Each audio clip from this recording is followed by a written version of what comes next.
Hey, wood burners! Hey, wood burners! Here's a DIY kindling maker chopper.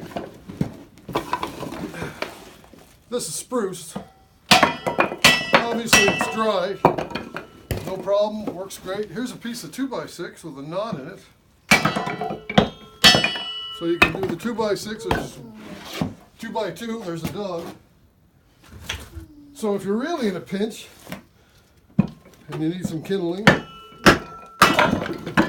this is a piece of birch. You know, it's pretty hard stuff, but